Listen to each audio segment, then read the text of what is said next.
Racing isn't easy, but experiencing it is.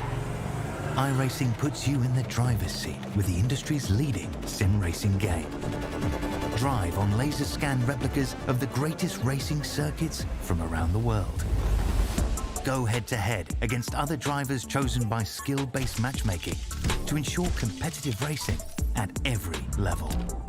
Compete across all your favorite series. In officially licensed cars, engineered to deliver the most accurate driving experience possible.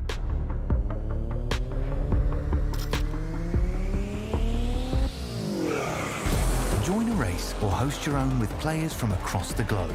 Race against the computer or in a league with friends. Feel the thrill behind the wheel. Visit iRacing.com.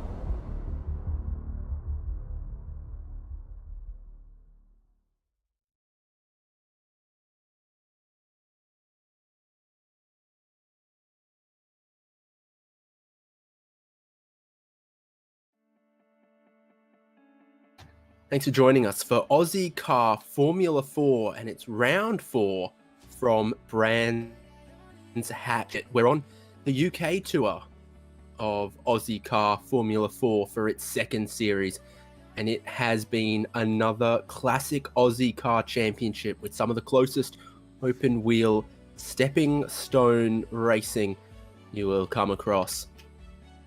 David Haynes, Jason Fewens and Jay Kennedy here on Simspeed TV to bring you all of the racing live.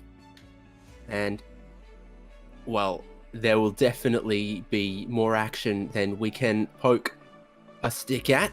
That's been the way so far this season, Jason. Yeah, so far these Formula 4s haven't disappointed, and I'm not expecting things to change tonight. The circuit we're at, Brands Hatch, very well suited to these open wheel, low-powered Formula cars. There'll be plenty of passing opportunities, particularly down the bottom of Hawthorn into the back part of the circuit.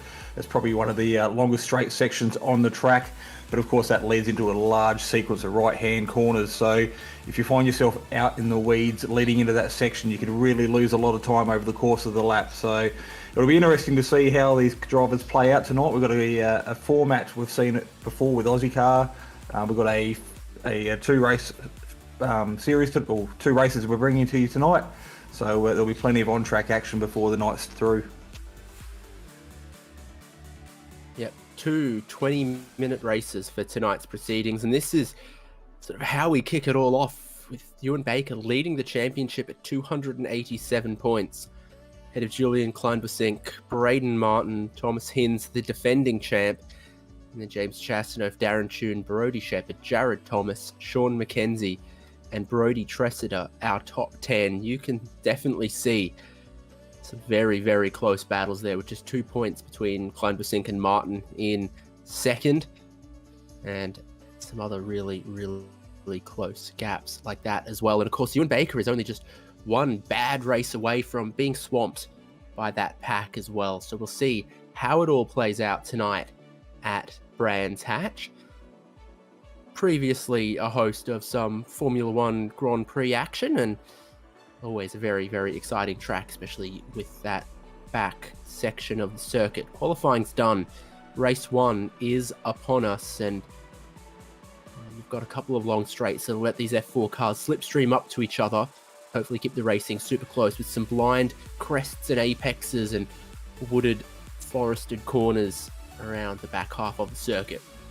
The championship leader lines up on pole position, though, with a very dominating qualifying performance ahead of Luke Quist, Jared Thomas, Kleinbusink, Thomas Hinz, and Adrian Duke as the first 3 rows for the standing start for race number 1. Braden Martin in 7th from his teammate James Chastanoff, Darren Tune, Sean Doyle, Brodie Shepherd, and Nathan Verney, the top half of the field. Yeah, flicking over the page, Roy Clark out of P13 tonight with Darren Shannon, the 2 BAR drivers off the row there side by side. Warren Henry and Brodie Tressida sided in 15 and 16, followed by Sean McKenzie and Peter Wilkinson all the way from the Sunshine Coast. putting in a performance tonight. Dennis Hancock out of 19 with Ira Felberg out of P20. And towards the back of the field, we've got John Snell and Matthew Harriott with Peter Bowling rounding out our grid this evening. So a strong field of 23 Formula 4s tonight. Should make some absolute cracking racing as we see the cars getting ready to line up on the grid right away. Yeah, no inverts. So the finish of this race number 1 is they're grid in towards race number 2, and third place has not gotten away well at all. But Ewan Baker from that pole position with the inside in towards the swooping turn number 1 does get a super jump. The track drops away at turn number 1, and the tyres are still cold on all of these F4 cars. They are not at their peak grip. The drivers have got to be careful as they navigate their way through the hairpin on this first lap. Luke Quist holds on to second, but I think Kleinbusink might have gone backwards, potentially. I think Thomas might have gotten through there. Getting these cars away from a standing start, particularly difficult, but most of the way around, they've gone single file. John Snell dropping back at the tail of the field with a little spin, but much cleaner up front. Yeah, Ewan Baker showing everybody a clean set of heels. We are only halfway around the first lap, of course, followed by a couple of Aussie cars in sequence second and third. We watched the cars dive down that hill that is Hawthorn to that back section of the track we spoke about earlier. Everybody in single file, so nobody pushing the boundaries just yet. They do realise we've got 14 laps, 20 minutes. There is a long way to go.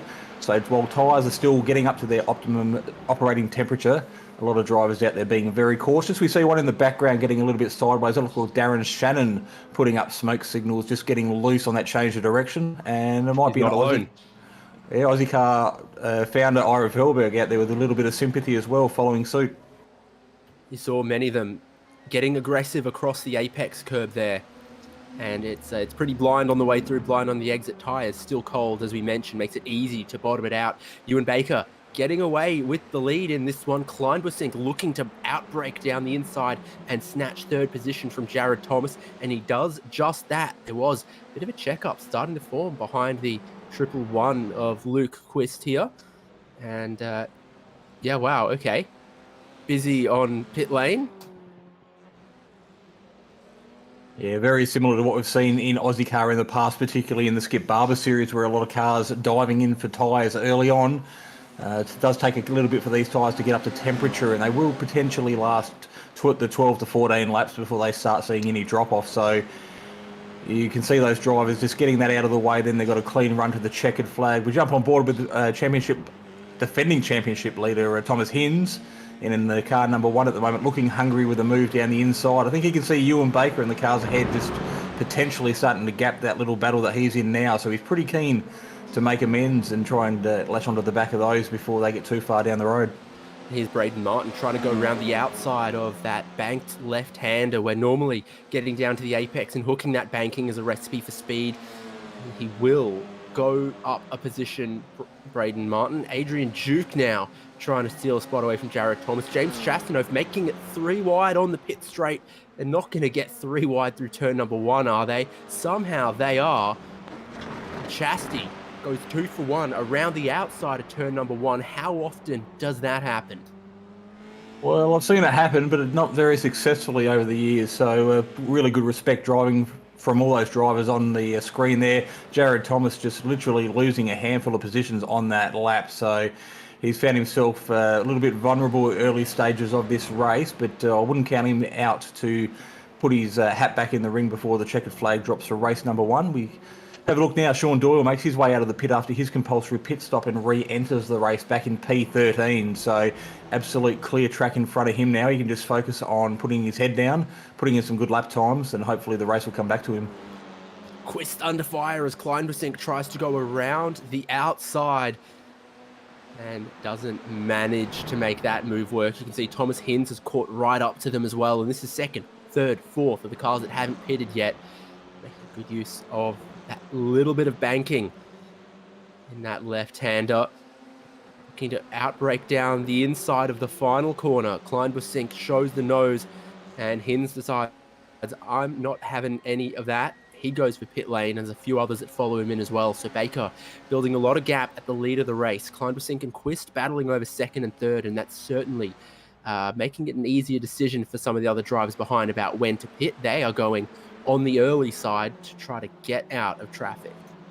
Yeah, Hins there probably a lap ago was well and truly over a second behind that little battle that he caught. So showing really good speed early, didn't want to jeopardise that and actually get caught up and become part of that battle. So smart decision there. That's why he is the defending champion. He has got the race smarts to prove it in his resume. So we get back on track now with the action. This is second, third, fourth, fifth. We see on screen at the moment. Ewan Baker out front, 4.5 seconds clear of this battle pack on screen. So he is absolutely putting the foot down, making his dominance felt. The driver's eye level through these next 3 corners or so is pretty important, because the way the elevation is, they can't see the apex or the track out points for half of these, and it's sort of muscle memory. You know how much speed you can carry. Hins from his pit stop, getting past John Snell, who hasn't stopped yet. Hins is the leading of the stopped cars, 25.5 seconds behind race leader Ewan Baker, who looks like he is going to aim to go long in this one. Yeah, so Thomas was potentially about 19 seconds behind the race leader when he dove into the pits. So it'll be interesting to see when Baker actually dives in, whether he starts losing a little bit of track time or whether the undercut is definitely going to work for Thomas Hins. But the battle for second, third, fourth, fifth and sixth is on our screens at the moment. They're spaced out just by about half a second, so definitely in each other's draft. A couple of the Ozicar locked-on cars getting wide there through that left-hander. But definitely that draft fest at the moment. And while they're not necessarily fighting for position side by side, they are saving fuel sitting in this train.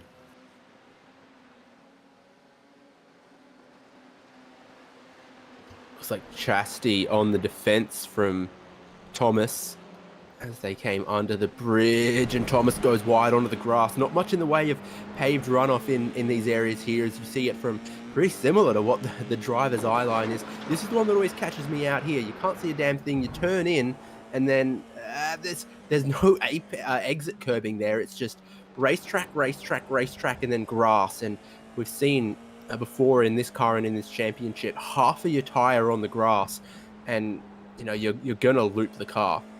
Yeah, well, that's potentially where we saw Darren Shannon get unstuck here on the opening lap, and also Ira Felberg. So a little bit of trust and self-confidence going into that corner. You get it a little bit wrong, you're only going to be sort of a tyre width wider than you potentially think you are. You've got some tyres out on that grass, and we saw the aftermath and the result of what happens if that occurs.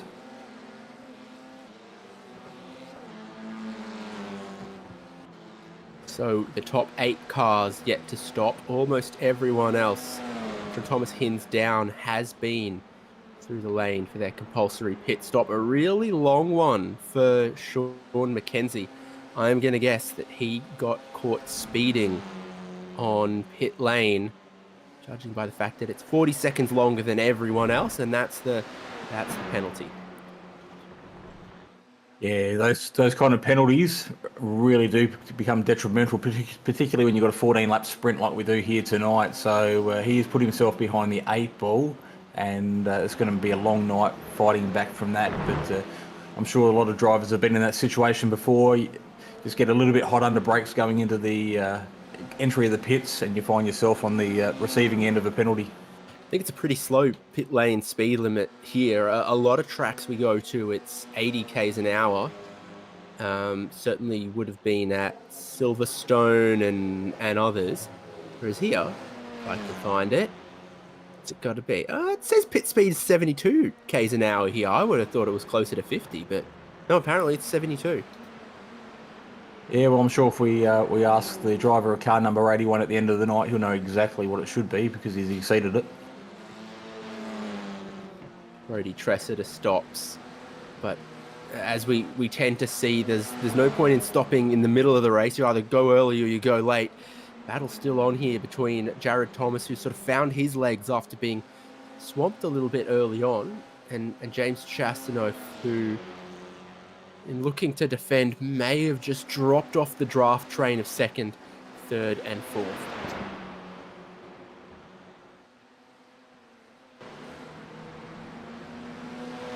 Replay bottom of screen. Going from the short loop out. And Sean Doyle has looped out. I think there was Darren Choon just in the background. It might have been doing a pretty good job to avoiding that, going through the brake lockup and all the smoke. But Sean Doyle just getting a little bit happy with the accelerator as the car got unbalanced on the change of direction as they climbed back up the hill. So, big off. Darren Shannon's hit the wall and hard at the far end of the racetrack and probably found that car to be quite damaged from that hit against the Armco. Happened just in front of where we were watching. Could have been a little bit of team orders. Yeah, so that puts Darren Shannon back into the pits. He will retire that car for the rest of the race with 6 laps remaining. So we are over the halfway point here already tonight for race number 1 of round number 4 in the Ozicar Formula 4 Series. It is Ewan Baker. He still maintains that 4.9 second lead to Julian Kleisberning out the front. Braden Martin and Luke Quist, followed by James Chastanoff, rounding out your top 5. So Sean Doyle on our screen. We'll just jump on board a VRS replay here and try and get a better picture of exactly what happened to Darren Shannon.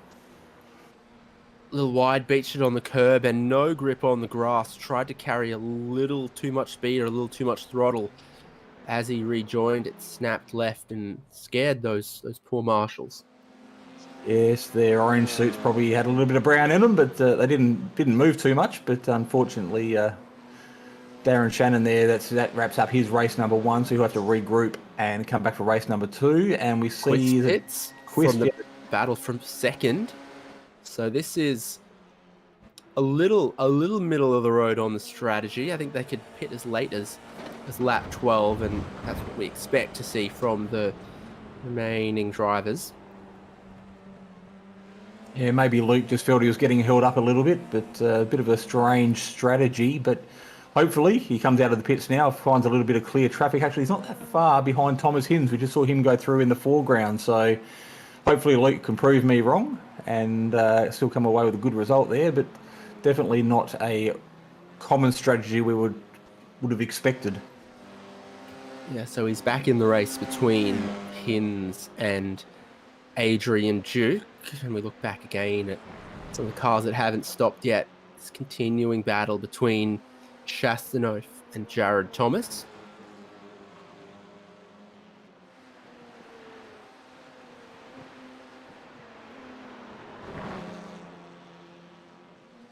Yeah, you see Chasty using all the road there, but so easy to use just a little bit too much and get yourself in a lot of trouble. 23 is John Snell, who hasn't stopped yet. The 74 is Sean Doyle, who has and has also been for an itty-bitty spin. And Brody Tressida behind them as well. So it's costing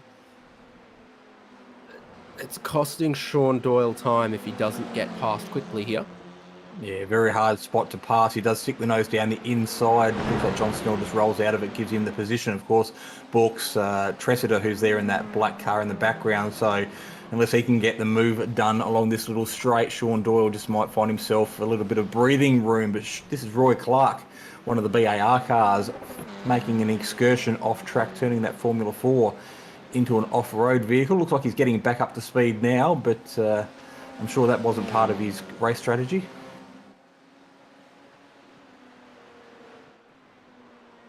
No.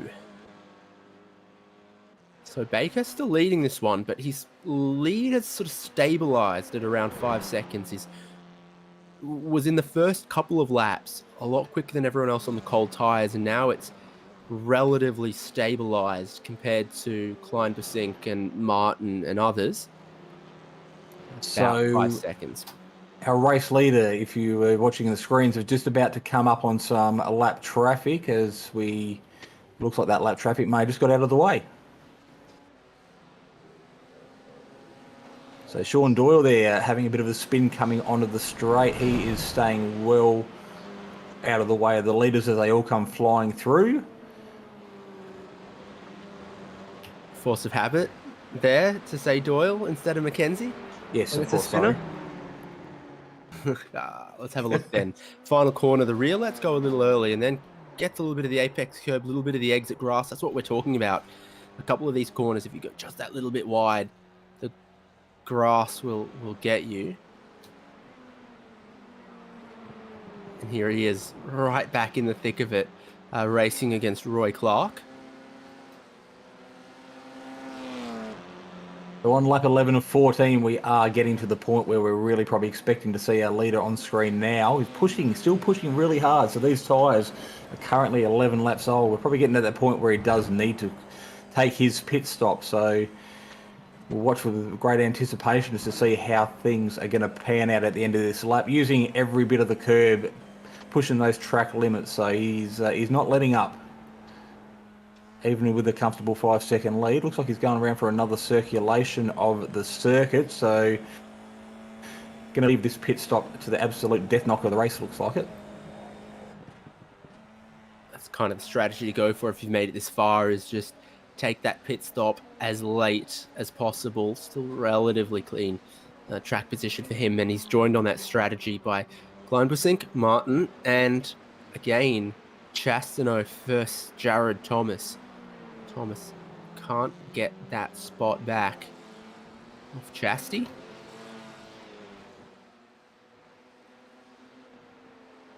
So VRS replay, we jump on board now. This is the 111 car of Luke Whisk getting all sorts of sideways. That is a hard hit into the barrier there, losing his front wheel. Still connected to the car, but he comes to a sudden stop under the shade of the trees around the back park of the circuit. So with the 3 laps to go, that is his race done. There's no coming back from that. So very, very hard hit late in the race. He's pushing on, trying to stay in touch with Thomas Hinz. We wait with anticipation to see where Hinz ends up relative to these top 5 at the moment. Snell makes his stop.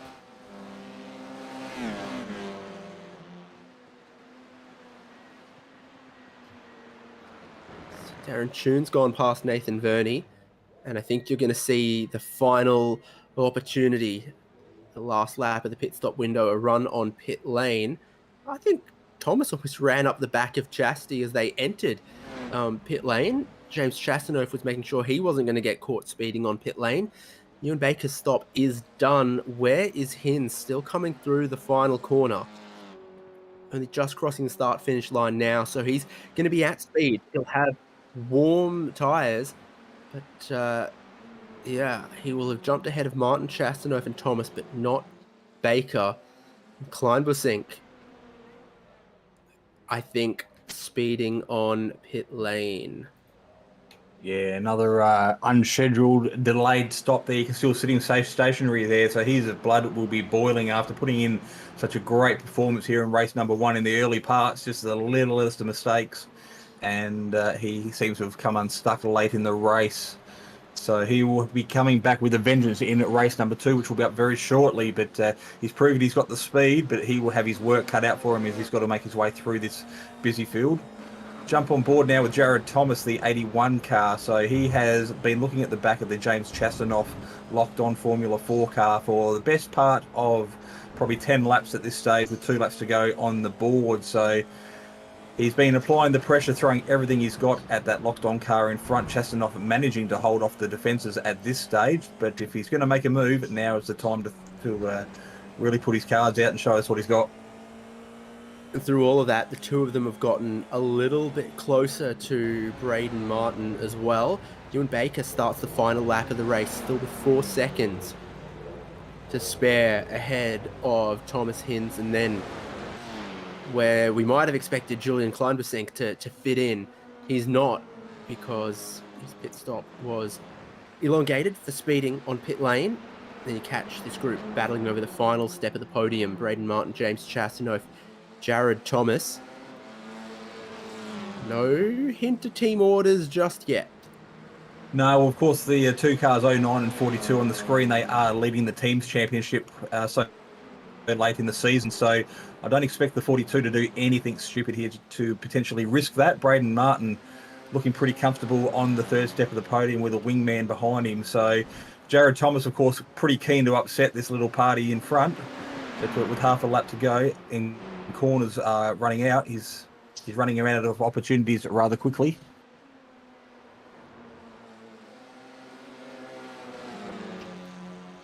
They are all closely packed, but with opportunities to pass and overtake very limited between here and the checkered flag. Jared Thomas need a big mistake from either of the drivers in front to be able to make a move stick. Ewan Baker, though, leads every lap, pole to the victory for race 1, Ozicar F4 at Brands Hatch. Hins takes second, and then Martin from Chastano, from Jared Thomas, Blinken will miss them. Yes, third, fourth, and fifth there separated by less than half a second. Adrian Duke just watching that all unfold in front of him in P6, but there's still plenty happening out on track. This is the car, number 67 of Warren Henry, that very distinctive blue and yellow, depends on which side of the circuit you're watching the camera from. 1 minute it's blue, then it's yellow. He is tucked underneath the rear wing of the car in front. That's the 822 of Dennis Hancock. Looks like he does everything he needs to do to greet the checkered flag. Car number 16, though, Matthew Harriott. We haven't spoke about him too much during this race. He is doing his best to limp that thing home. Looks like it's only travelling on probably 3 wheels. The nose is very blunted, and the front left is at a suboptimal angle. He'll try to get that thing back around for 17th. Here's the replay. Jay doesn't have a zoom of this man's motion rig this time, but yeah, he's found the Armco very similar to where Darren Shannon might have one of those times. Yeah, with the motion rig, that would have been a rough ride out on the green stuff. But that wraps up race number 1 here tonight. Brands Hatch. It looks like his buddy Sean McKenzie just pipped him in the final corner there. So the old adage of never giving up till the drop of the flag just may have been beneficial for Sean. Well, we'll take a look. Definitely know that Ewan Baker came away with the win in that one from Thomas Hins, Braden Martin, James Chastano, Jared Thomas. 3/10 for 3 cars in the battle for the podium. Adrian Duke, Brodie Shepherd, Darren Toon, Nathan Verney, and Sean Doyle as the top 10. And then our questions will be answered on the next page here with Brodie Tressiter, Dennis Hancock, Warren Henry, Julian Kleinbusink in 14th after losing 40 seconds to the pit lane penalty. You can subtract that from how far off he finished and see he would have been in for a fight with the podium. Ira Feldberg, John Snell, and then Matthew Harriott. My goodness, he just held on from Sean McKenzie. That's our photo finish there of a 17th and 8th. Harriott 3 wheels on the wagon. And then a lap down for Luke Quist, Peter Bowling. And we had some other damaged or delayed cars like Roy Clark, Peter Wilkinson, and Darren Shannon. Pretty exciting pit stop strategy out of race number 1. Exciting for us everywhere, but Ewan Baker in the lead, and that's how he would have liked it. Let's take a break here on Simspeed TV because the drivers are getting ready for race number 2 of Ozicar F4 from Brands Hatch. And Ozicar and our coverage, of course, brought to you by Locked On iRacing Podcast, Sim Racing Leagues, Prestige Trophy Badge and Engraving, and supporting the No Social Hate campaign. Stick with us because we're just minutes away from gridding up for race number 2, Ozicar F4 from Brands Hatch.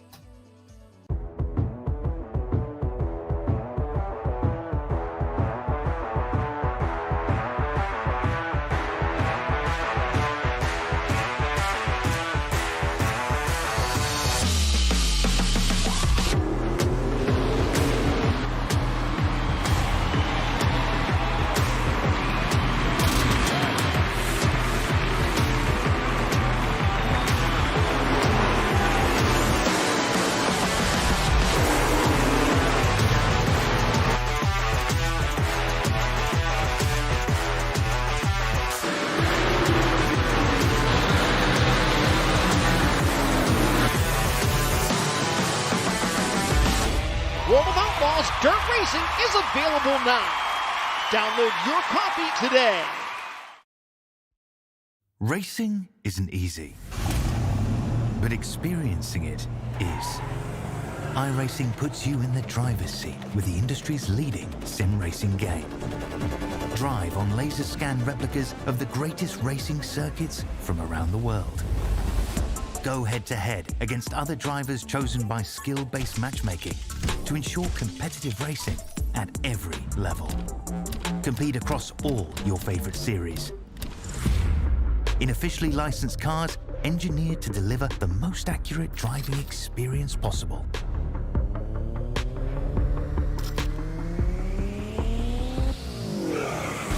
Join a race or host your own with players from across the globe. Race against the computer or in a league with friends. Feel the thrill behind the wheel. Visit iRacing.com.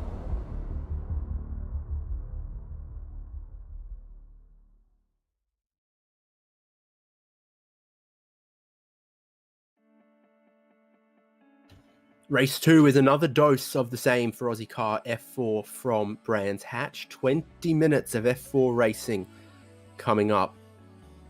Let's take a look then at this season of Ozicar F4. Well, we can talk about it anyway. So last week, or fortnight ago, we were at Donington Park. We've had a run through the English countryside here, sampling a large array of different tracks very well suited for these Aussie Formula 4s. And I think next week, or in a fortnight's time, next round, we'll be off to Alton Park. Of course it is. Of course it is, yeah. So that'll be another very much a track that's suited for drafting, and there'll be a heavy braking zone and a lot of action on track. So plenty of things to come still here on our Formula 4 series at Ozicar here on Simspeed. Yeah, and how great, a couple of new English tracks of late, including Knockhill, I should say British, I should say UK for Knockhill, and also Alton Park recently-ish becoming free content, makes it very, very accessible to everyone. So that's all great stuff. Well, the finishing order of race number 1 rolls through into the grid for race number 2. So it's a repeat for Ewan Baker, starting out of the same spot that he did a couple minutes ago. Then he's joined by Thomas Hinds, Braden Martin, James Chastanoff, Jared Thomas, and Adrian Duke as the top 6. We have Brody Shepherd, Darren Tune, Nathan Verney, Sean Doyle, Brody Tressida, and Dennis Hancock. They are all ready to go by my estimations. They're revving up. Baker knows how to launch away from that grid spot on the inside. Who else can get a good standing start? Thomas Hinds doesn't get great initial getaway. James Chastanoff out of 4th has a good run, but it's cold tyres all round in this opening lap, too wide for the field. Through that first corner, short run up towards the hairpin. And that's brave, but maybe foolish from Chastanoff as he runs too wide through the hairpin. Loses out a spot to Jared Thomas. Yeah, it looks like most people have made their way through the first sequence of corners without too much trouble. We did see off the line Braden Martin bagging up the 09 like he was in the local car park on a Saturday night. Big puff of smoke, and of course the fact that Thomas Hinds didn't get a great start as well sort of saved him a little bit there. Was put under pressure early on, but it looks like they're all making their way single file. This is an absolute cracking camera angle as they come down the hill through Hawthorn, side by side a bit further back in the pack. But a really good camera angle showing just how fast these cars are carrying speed through this back section of the circuit. So the inseparable battle, I feel like I shouldn't talk over this camera angle, Jared Thomas and James Chastanoff. It's back on the cards once again as Thomas got the upper hand on the cold tyres. Chastanoff appeared to maybe have the race pace later on. What does pit entry look like on lap number 1 of this 14-lap race? Your leaders don't want any of it. But further back, Julian Kleinbusink is going to go for it. Sean Doyle, Dennis Hancock, Warren Henry, and Ira Felberg. Let's hope no speeding on pit lane this time. That's basically your whole back half of the field. Should be 6 to 7 seconds to make that tyre change. If anyone's sat longer than that, we know that they might have been a bit naughty on pit entry, but Kleinbusink has nailed it this time, and then he's going to lead that throng of the field back out into race conditions. Yeah, so there's going to be a big gap early on between the leading group and, of course, those that have just pitted. So this is a race within the race as well. So Ewan Baker out in front at the moment. He is leading by a half a second. I have heard a little bit of chatter in my ear as well from some of the drivers calling for race control. So it's getting a little bit frustrating out there. A couple of drivers driving with their elbows out. So a contrast to what we saw in race number 1. But this being the feature race tonight, this is where put it all on the line. So looks like Braden Martin there just leading away from James Chastanoff, getting the move done on Jared Thomas again. I think he'll be getting sick to death of looking at the back of that locked-on Formula 4 car and doing his absolute best to put his nose back in front. He's living through some deja vu, but up front they're not. You see Adrian Duke peel for the pit lane. Ewan Baker has not walked away with the lead of this one just yet. Still got Thomas Hinds right behind him. Martin has problems. Martin's dropped about a second. Did he get turn 1 wrong? Braden Martin. Now it's just 2 horses out front. So Hinds staying within that half a second of the race leader. Yeah, Braden Martin has problems, but it might not be to do with the fact he lost a second on track, but he's got a big gap to his teammate behind as well. So not detrimental at this stage, but he wants to do his best to stay in contact with those cars in front, because we saw in race number 1 where Baker made that gap and then was able to hold it. It's pretty hard to reel that back in, particularly over the course of a short race like this. So Braden Martin now, 1.8 seconds away from the cars in front, so he's quickly losing that little bit of draft and that stronghold that he had early on. So this is him trying to stay in touch with first and second. Into turn 1 we go, just out wide there, just wide of turn 1, and continuing to drop back after that. That's a weird one.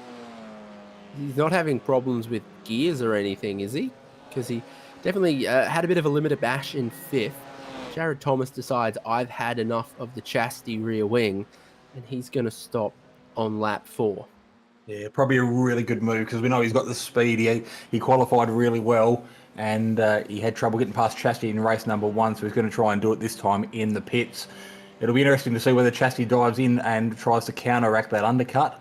But on board on your screen now at the moment, sorry, car number 55, this is Brody Shepherd leading around for another lap in P number 11, legs 11, so a bit of a gap to P10 up in front, but Shepherd, another one with some really good speed here earlier on in the weekend, so we'll see what he can do as the race develops.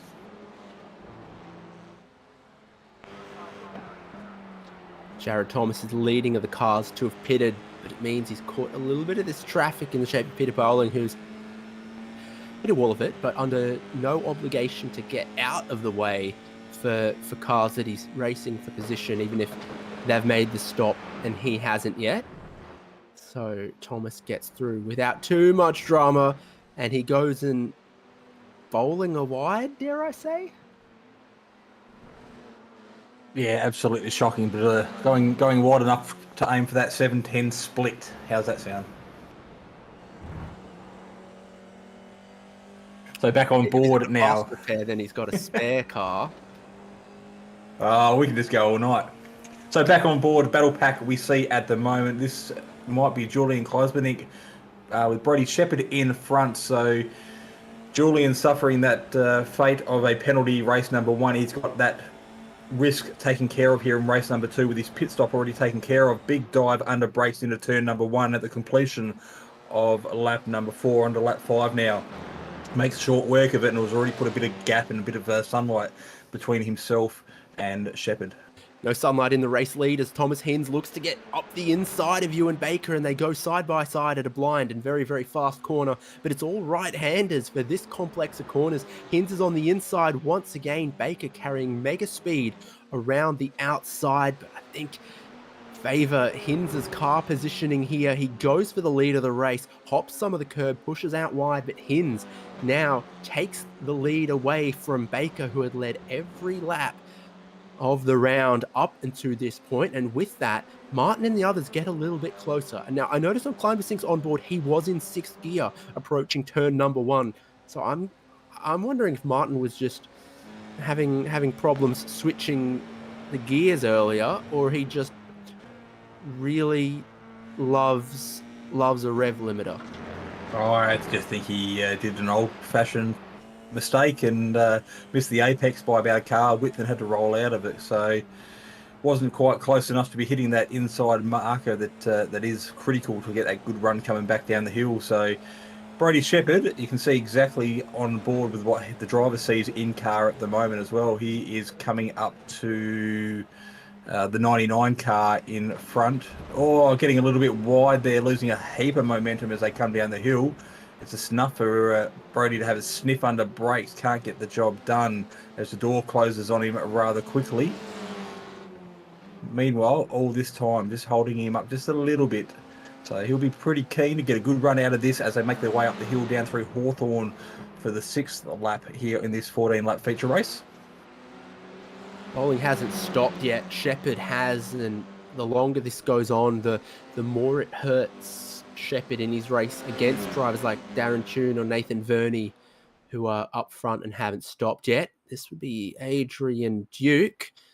And what happens for him? Wow. Loses the rear very early in that.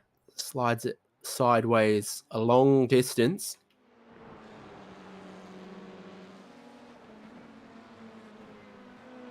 It does look like the car 74's got through on the 99 as well. Jared Thomas facing the wrong way in a rather unique part of the track. So potentially getting wide on the exit of that second to last corner and then darting across the track. I can't see too much damage from our TV cameras. So he may have kept it off the wall with a heavy impact. We'll have a look now. This will tell us exactly how it unfolded. Take my guesswork out of it. Off on the right and then a hard whiplash across the track into the left-hand side. Yep, no grip on the grass. In fact, your car kind of sinks into it these days. At the same time, there was 3 cars off the road elsewhere with Brody Tressida, Warren Henry, and someone else that I didn't quite catch. So the 2 cars out in front, they have extended that gap out to Chastanoff now. He's got in front of his teammate of Braden Martin. So this leading duo, 3.3 seconds clear of the battle pack behind. So they are under no threat. They've only got themselves to be concerned about. This is how Chastanoff got through on Braden Martin. He went the whole Dukes of Hazzard, dun dun da da da da dun dun da da, as he makes his way through that section of the track. We're going to get a copyright strike now.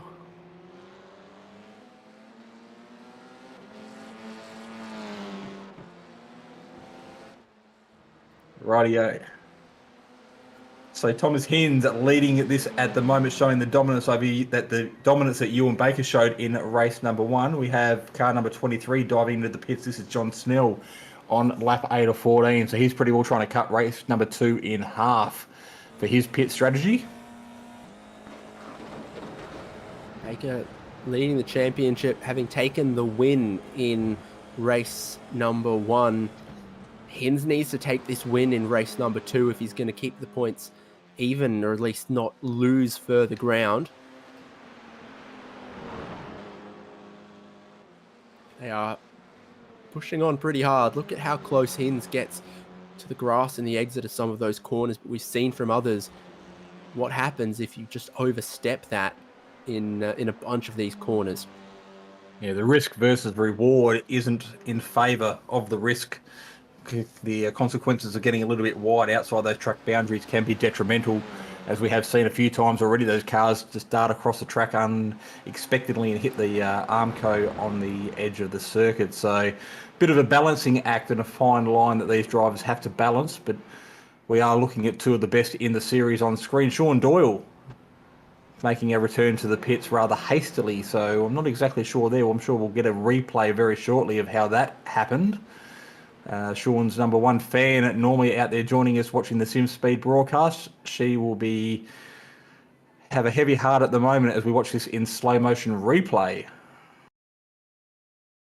Oh, and he catches that bit of the wall that sticks out as well, but he carries too much speed in.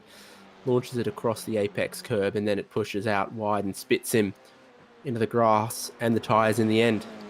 I think that's the third car we've seen hit that same bit of tarmac or same bit of Armco across the course of the night. So I've caught a few drivers out this evening. So Sean isn't alone in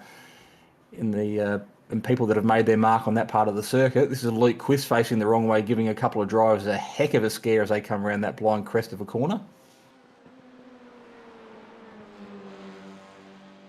Still nothing in it up front, with Hinz leading Baker right on him. Not able to pass, and that looks relatively defensive from Hinz into one. If you get a really good run out of there, you can outbrake down the inside of the hairpin. They're hoping that the guy in front would go wide and tag some of that gravel, but it hasn't happened. Yeah, we are looking forward, looking back. So the top screen is our race leader, Thomas Hinz, looking back at Baker. You can see on the bottom part of the screen. So that gap out on track at the moment, separated by a mere 0.3 of a second. That probably will just diminish a little bit as Baker gets the slipstream down the hill. But with on lap 10 of 14 now, we did hear the pit window does close on lap 12. So unless Baker makes that move in the next lap and a half, this may be won or lost in the pit strategy. And the team that they put together changing tyres, that's where we could lose or make this race. Now, I've heard how sort of front or back offset you are when you come to at the stop in your pit box can affect how long it takes. So I wonder if Baker thinks he can nail that. Oh, he almost nailed the back of Hinz as Hinz goes for the pit lane.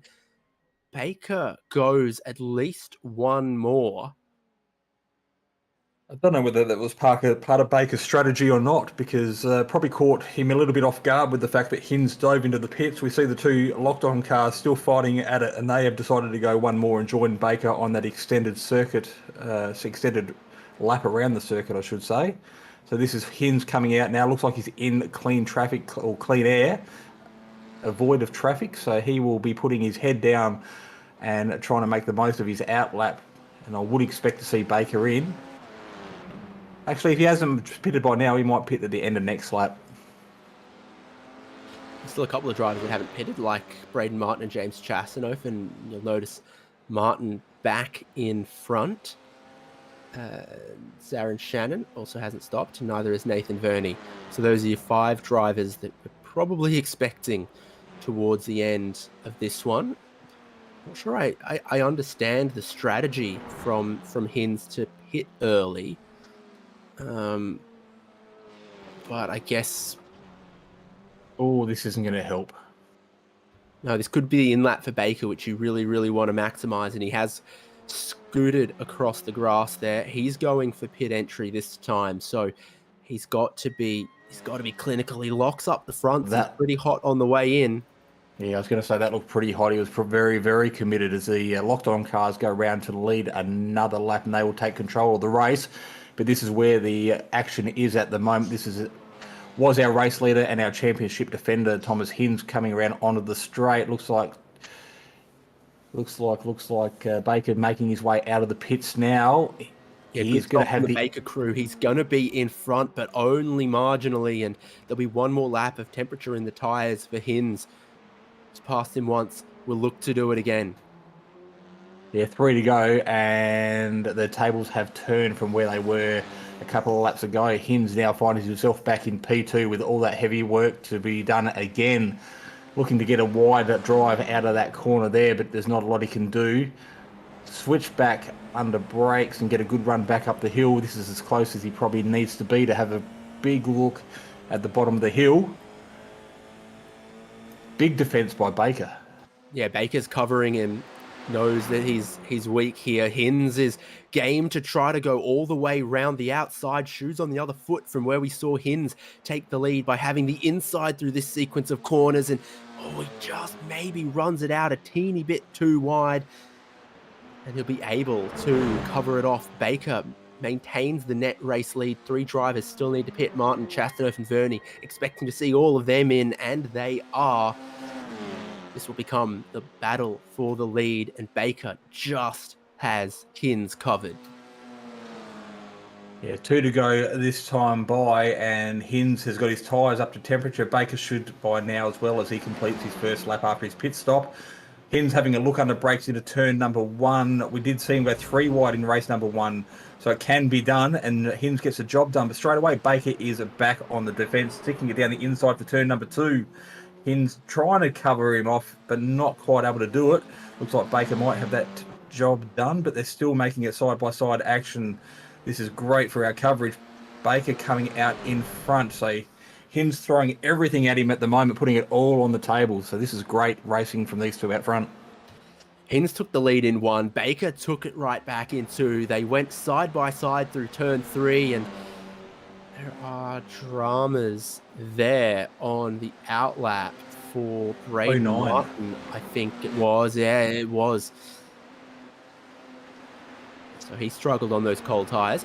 Still nothing to separate our leaders, where Hinz will no doubt try to put the move on again like he did this lap. He was so good through turn number 1, but then just didn't cover it off into the Druids hairpin, which is what he needed to do and might look to do as they come towards starting the final lap. Baker even defending into the final corner. Hinz game to show the nose around the outside, and for what it must be said, Baker always giving him just that room around the outside when he looks for it. Opposite way in towards turn number 1. This time Hinz looking to go around the outside of turn 1 on Baker. Has the nose in front, but not around the outside of the hairpin. I can't see you making it work. He tried it last time and they did exactly the same thing. Hinzy had the inside run down here. Looks like he might have a little bit of overlap. We have a left-hander coming up again down Hawthorn, so this is his best chance. They are side by side. They're giving each other plenty of respect. The off-camber corner here doesn't favour Baker, but the run up the hill down into Hawthorn, this is going side by side still.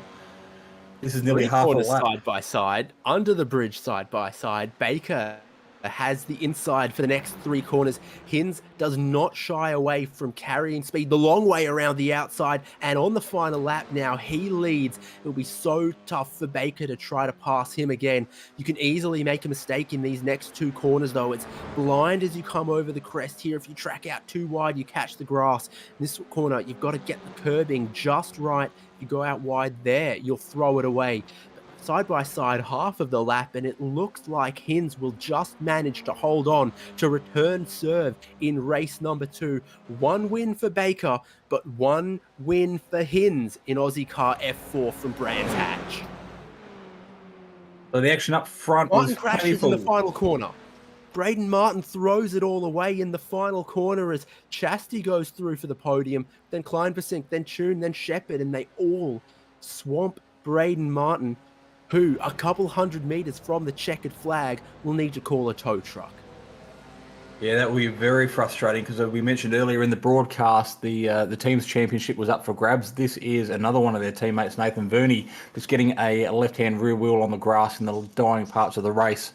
That is around the back at Hawthorn. So he does a pretty good job of rolling it around, keeping it off the fence, but losing a couple of positions in the process. So nearly enough to bring it home.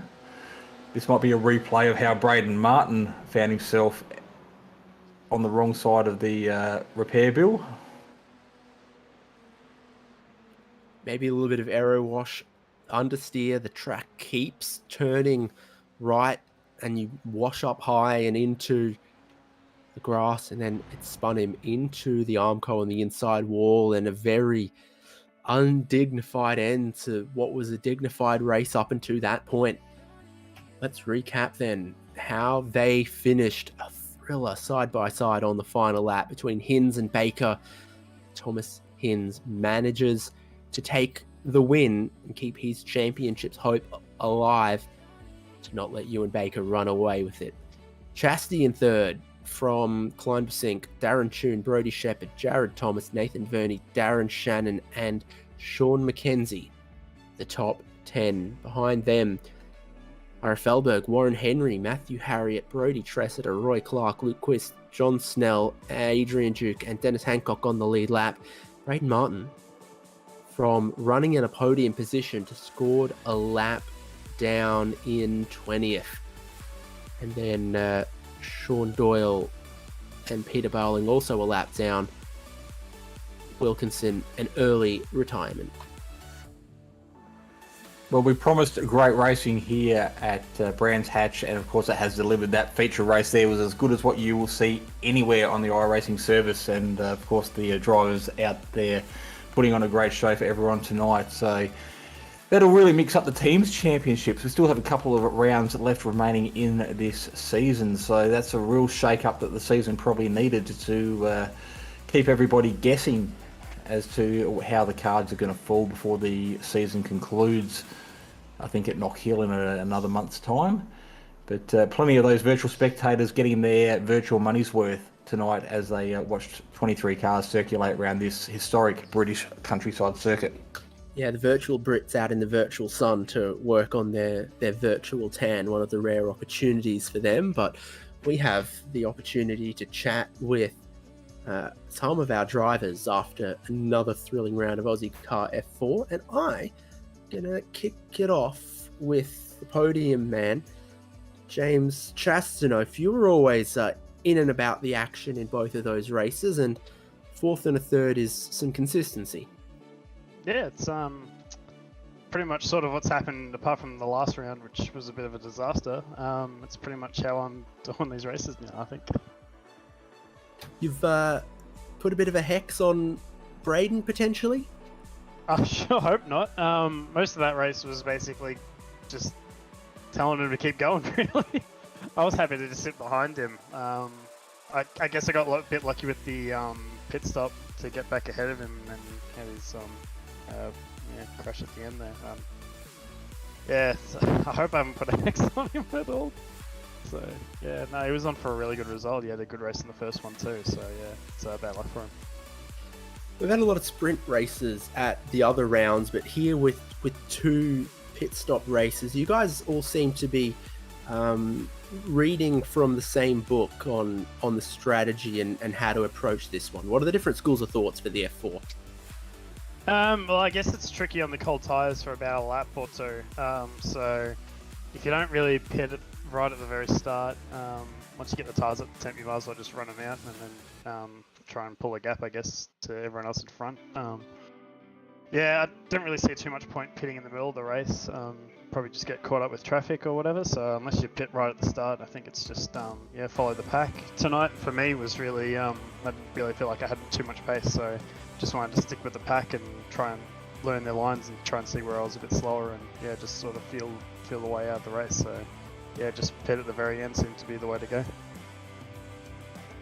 Saw a surprising number of people get caught speeding on pit lane. Was it that easy? Yeah, I don't know. I think generally I'm probably a little bit conservative on the sort of testing the pit speed going in. Generally I just take it a bit easy and just make sure I don't get the penalty. So yeah, not too sure. I think for this track, I don't know if it was necessarily the speed going in. It was probably the angle you come into the pit lane. If you cross over the green part or the white line at the wrong point, I think it's getting throwing up some penalties. So it could be that, but yeah, not too sure. The old unsafe pit entry for crossing too much of the paint and the hatching. Yeah, I think so. I think it's a bit similar to the Red Bull Ring. It's very similar to that one. It's not quite as hard as that particular track, but yeah, I think it's a similar thing. They enforce that one to millimeter accuracy. That's for sure. Definitely one of the tougher pit entries that catches out a lot of people, and other ones aren't so strictly enforced. But a reasonable showing from yourself and all the other locked on guys then. Yeah, it was really good. Yeah, it was just disappointing that it all sort of came undone for them in the last couple of laps. Both Braden and Vernie were on for really good results for the whole round, really. So yeah, a little bit of a shame, but yeah, I'm sure they'll be back next round and they'll want to sort of redeem themselves for that. So yeah, it should be good to watch them next time. And hopefully you're back too and in podium scoring form once again. Yeah, hopefully I can just keep up the consistency. Haven't had the most amount of time to sort of practice, but yeah, I guess it also sort of comes together in the races usually. So yeah, just going out, having a bit of fun, racing with some people. There was some really good racing tonight with a lot of the guys. Could easily drive side by side with a lot of them. So yeah, it's a really good cohort. So a lot of fun. See ya. Yeah, cheers. Thanks, guys.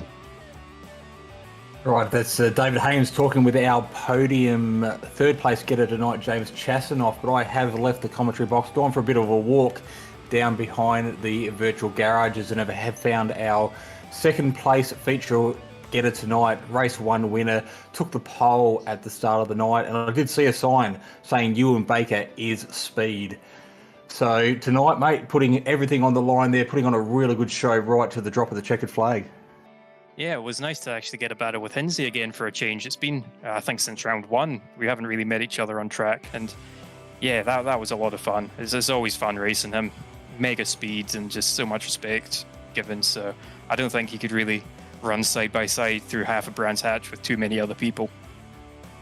So you showed the dominance in race number 1. You took control of that from the moment the lights went green and pulled out a 5-second gap, but weren't able to quite replicate that race number 2. You did have a shadow in the form of Thomas Hinds, and of course that went right down to the checkered flag. The only time you did separate each other on track was right at the end, where you went that extra lap for the pit stop. Yeah, I thought, well, there's no point pitting right behind him. I'll just keep the foot in. To be fair, I almost ran up the back of him. I wasn't quite paying enough attention to where he was going. So that would have been a bit of an embarrassing end to the race. Fortunately, that didn't happen. But yeah, tried to get the overcut on him.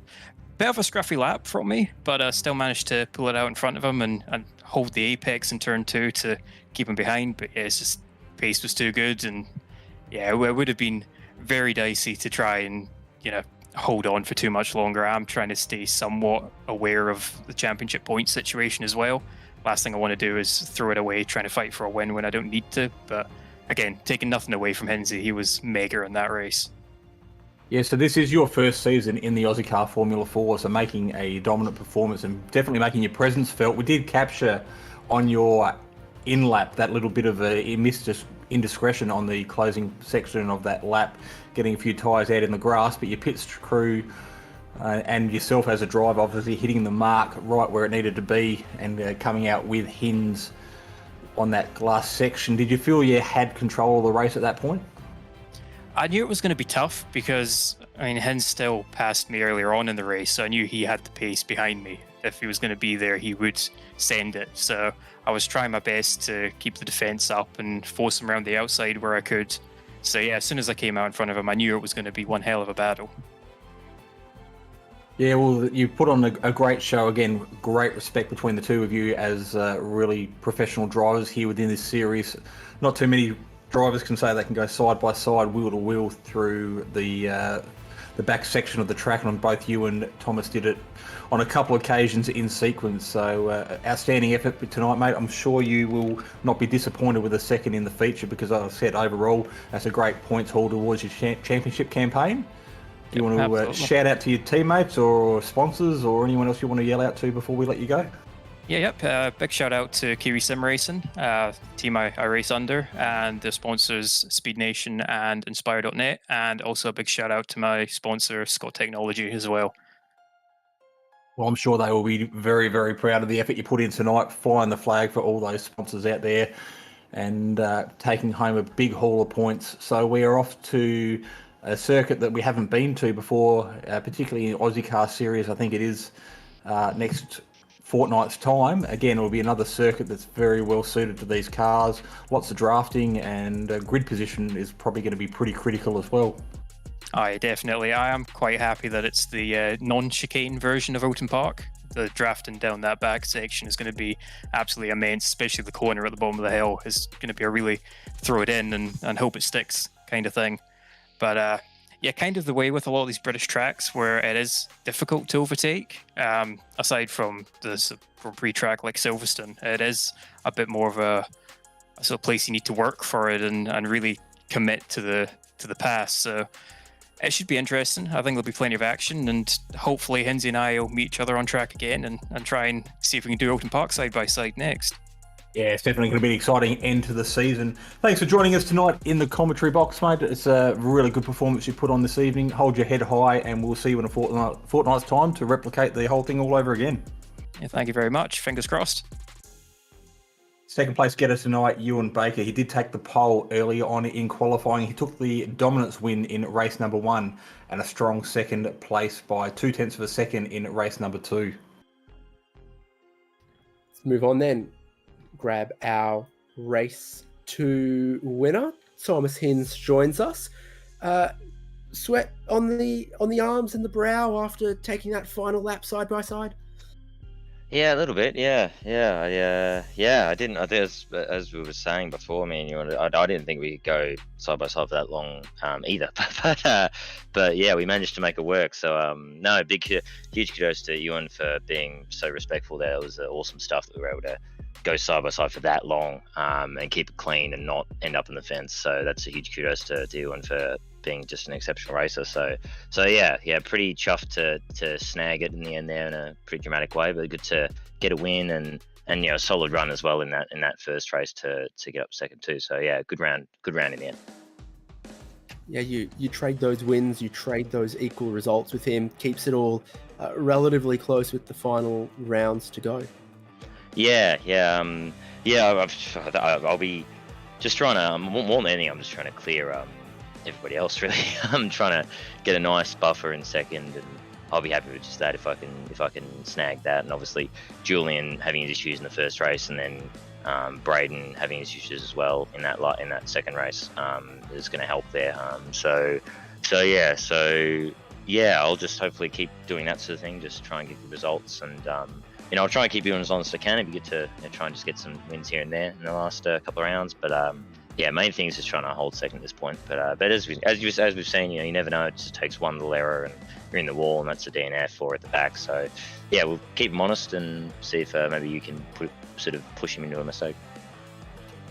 What then of your strategy decision in race 2 there to pit a little earlier than he did? That was pretty much entirely just because I saw us catching that lap car ahead of us, and I figured, being lap cars, they'll usually, especially here in Ozicar, usually they're always very, very good with getting out of the way. But just in case we caught them at an awkward point, I thought I'll just nip in, and maybe Ewan will catch him at an awkward point, and it'll give me some time back or something like that. Was sort of my thinking there. And yeah, it didn't quite work. Obviously, Ewan got me, but then I did have the warmer tires. Team just had that slight edge on pace to get by, but yeah, that was the thing. It was just really literally that lap car that I saw ahead. I was like, may as well pluck myself out, hopefully get some clean air, and hopefully Ewan maybe gets held up. But, yeah, worked out in the end. Brands Hatch did seem deceptively tricky in these cars. You've got some sort of quick and unsighted corners and a lot of grass that seems to be a special slippery British variety. I